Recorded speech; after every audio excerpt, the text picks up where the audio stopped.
This is a cheap adventure to Gdansk in Poland, and Gdansk is absolutely epic. Why did I never think to come here before? Because Gdansk is actually quite often cheap on Ryanair, but I never thought to come here because I thought, well, it looked rather small, like there's not much here. I could not have been more wrong. It's absolutely epic here with so much to see. So then, here I arrive into Gdansk airport, which is a brand new airport. It's a sort of medium small airport and it's really nice. And along we go to the lifts, which are some new 4th generation eco discs.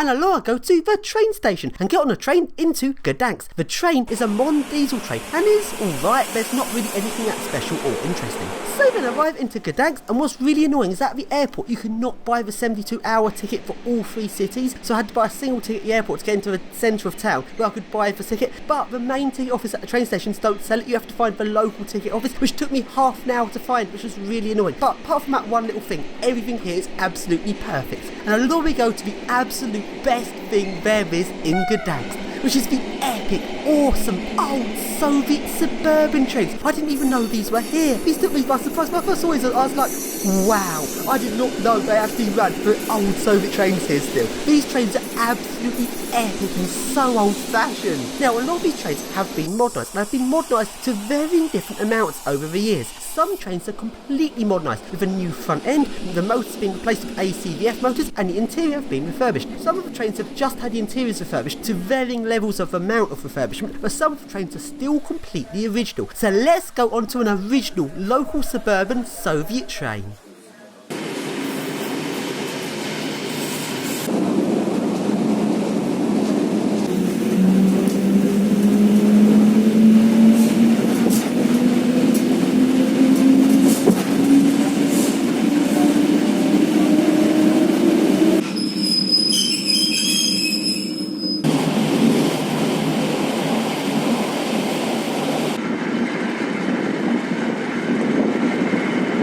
And now I go along to the express suburban Soviet trains. These are very similar to the local suburban ones, apart from that they've got more powerful motors and have fast acceleration and go faster. And just like the local ones, they've got varying different levels of refurbishment over the years, but some of them are still completely original and are completely awesome. I've done several different full videos of these trains, so after you've watched this video, make sure you check out my YouTube channel and see my full-length video of these different trains. But as for now, let's take a quick look at one of the epic original of the express suburban ones.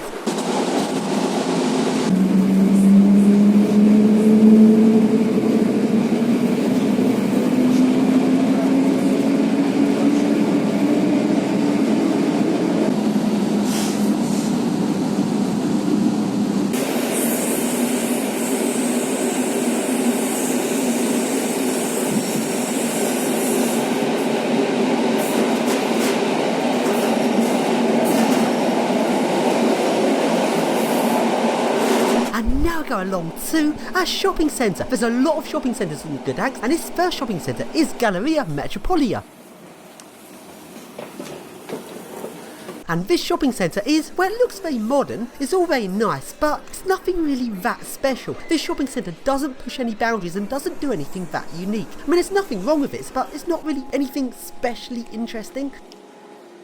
Well, this is a very nice shopping centre, but I wouldn't say it's really achieving anything special what any other place hasn't already done. This is very much ordinary, but it's quite nice. And the lifts are Schindler 3300s. Ugh. 3300s are dull.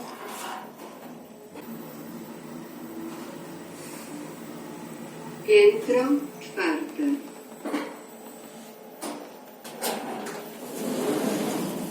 When you've seen one 3300, you've seen them all. Travel later.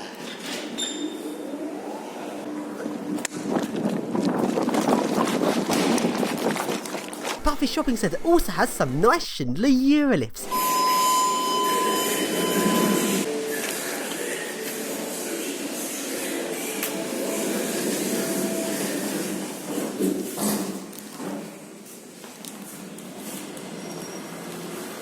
nice big and heavy duty, much better than the 3300s.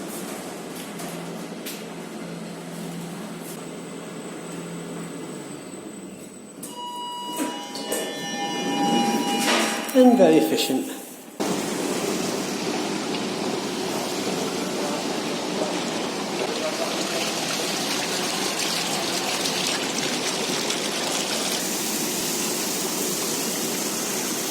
And now we go to the next shopping centre, which is Galleria Baltikia. And this shopping centre is very, very nice. They put so much effort into making it look really modern and really, really epic. Just look at his atriums where all the escalators are. This looks so nice. They've just made a whole layout and look to this place. This looks like such a nice place to be. And along we go to the lifts, which are some big, heavy-duty Otises. The interior doesn't look anything special, and the logic is Otis 2000 logic.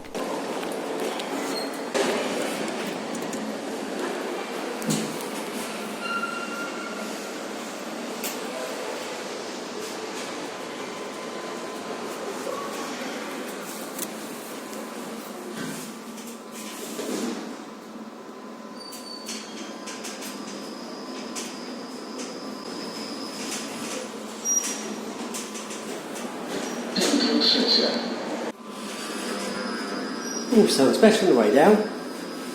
Centre door, side door, that's weird. Looks like breakfast. Yes, you can. Oh, it's Otis 2000 logic, yeah. Otis 2000 logic.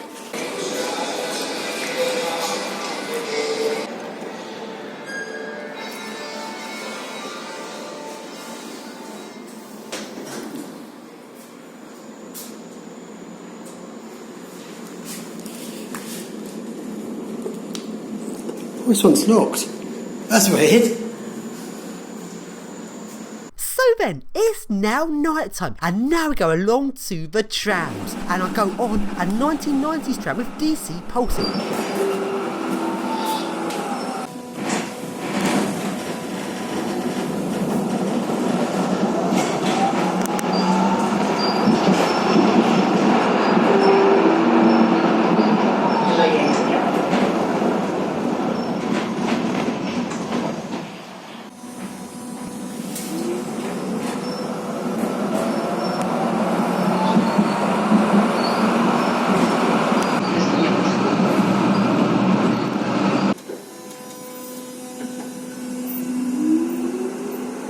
And along I go to the place where I'm staying.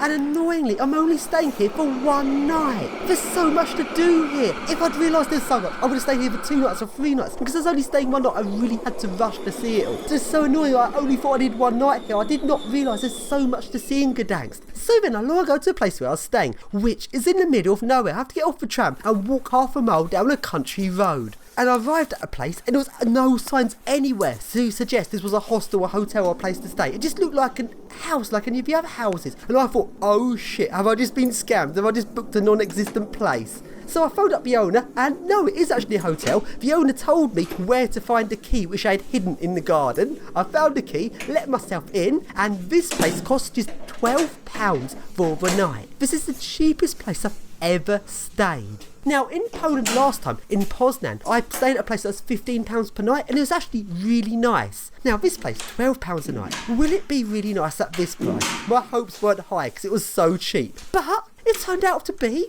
pretty good, actually. I've actually stayed at worse places than this, such as the place I stayed at in Rome, which was pretty bad. Now it was like £20 a night. This is just £12. This is my room. The beds are okay. There's nothing really bad about this place. It's all pretty good, actually. One very weird thing, there's a PIR sensor in my room. Why? Is that to check if I was in the room or not? More likely it's so if I left the light on and left the room, the light would turn off. So let's now go upstairs to where the cooking area is. And maybe just look around. It's like games, stuff to cook, various electrical items, and it's everything you'd possibly need I've got here. And it's only £12 a night. That is just really good. And here's what a bathroom looks like. It's all really clean. I've stayed in places more expensive than this, which are much less clean than this. So then, it's now daytime, and let's take a look at a place in the daytime. So then, we now go back down the half-mile country road, back to the trams. And the first tram I get on, remember all of these trams, you can see the full videos of these on my YouTube channel, and the first tram is a really awesome, epic 1970s tram. This tram seems to be a very similar type, I'm not sure if it's the same type or similar type, to one of the trams in Poznan, which I also really enjoy going on. And This tram is just absolutely epic.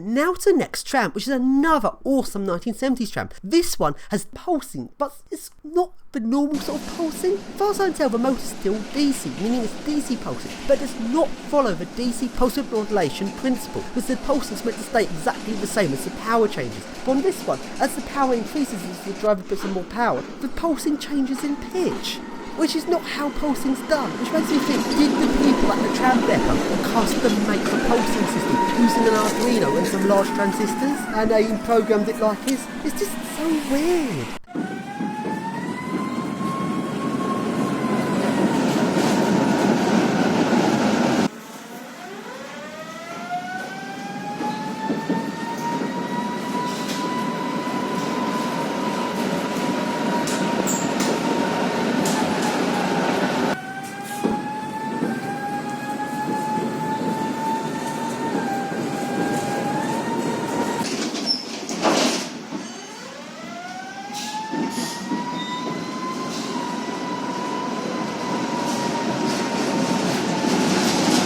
So let's take a look at all of the different types of tram here. The next tram is the 1990s tram with DC pulsing.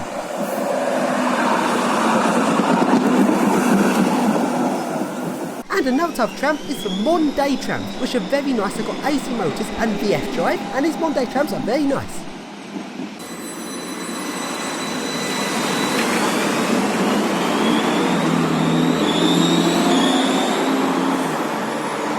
And the trams I showed you are the main types of tram in Gdansk. There's also some individual trams here, some individual prototypes. So let's take a look at one of these prototypes.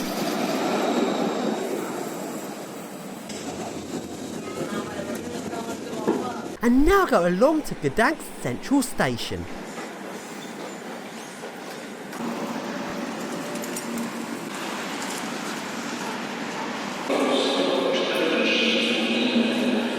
And now go along to the next shopping centre. In fact, there's loads of shopping centres in Gdansk, and these shopping centres aren't necessarily just in the town centre, they're all over the city. There's like lots of these centres just dotted all over the place. None of these shopping centres are that big, but they're all sort of medium sized, so reasonably big, and they're all incredibly modern and very, very nice. And the next shopping centre is Galeria Handola Madison, and the lift is an eco-disc.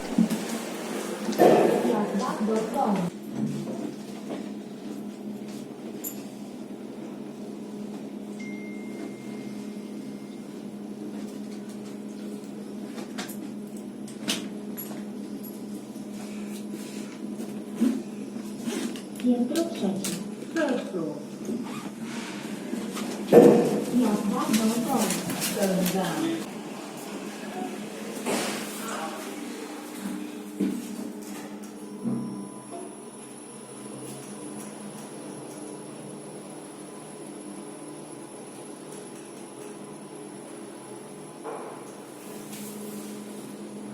Piętro 0.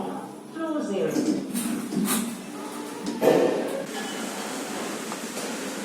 And along I go to the next building, which is an office building, and it has two lifts, an ICES and an eco-disc. Why would it have two different types of lift? So, which is better, the eco-disc or the ICES? First we go into the ICES. It's a Mark 1 ICES with keypad floor selection, but the screen's covered. So how do you know when it's selection in hand and when it's free apparatus? Because on an ICES, when you start entering in the floor, it switches from free apparatus to selection in hand, and you have to wait for it to go back to free apparatus before you can enter in your next floor. If you don't, it'll think the floor entering is an extension of the floor you've previously entered. And for most people, this is very confusing because it's not how you expect a lift to work. And without a screen, it's even more confusing.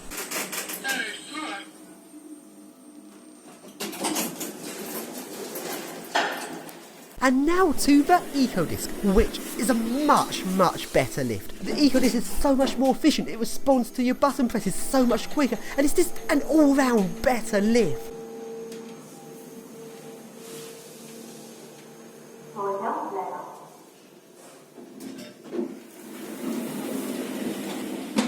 And along I go to the next building, which is a tall office building. This building looks really nice on the outside, and it's got 4 lifts. These were originally 4 Soviet Union lifts. 2 of the lifts are now abandoned, and the other 2 have been replaced with Otis. But the Otis lifts are pretty reasonable, they go 2 meters a second.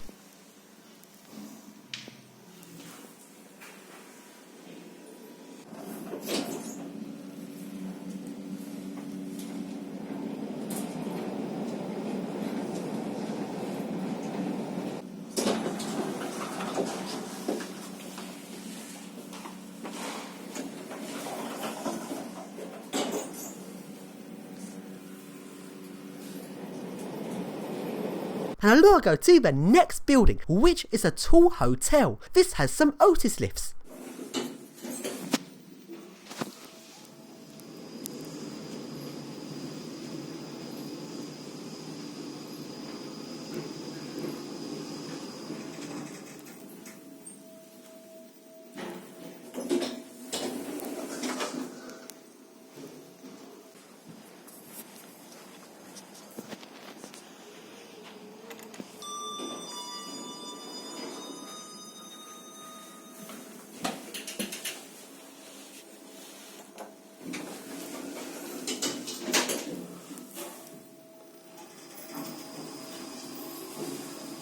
And let's go along to the service lifts, which are much more interesting.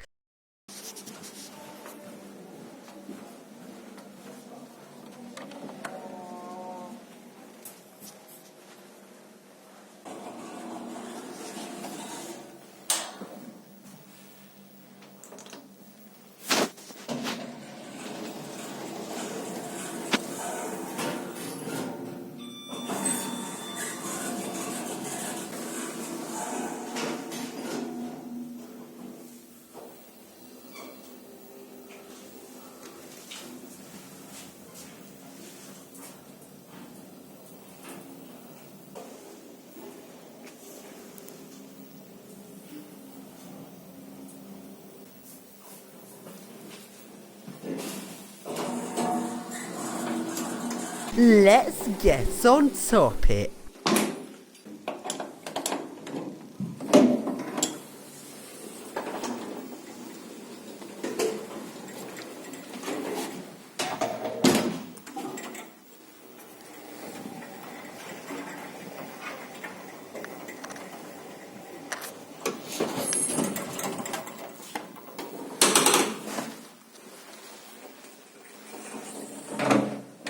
And one thing you regularly see in Poland is nice fountains. Poland really are good at doing fountains. There's so many of them and they all look really good.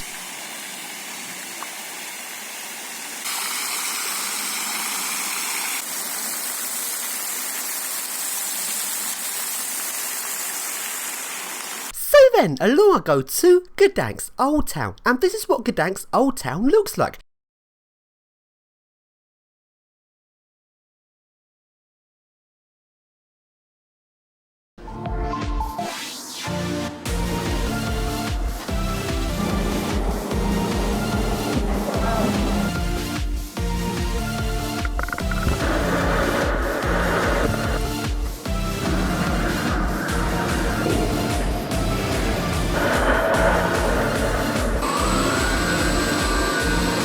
Teraz dziecko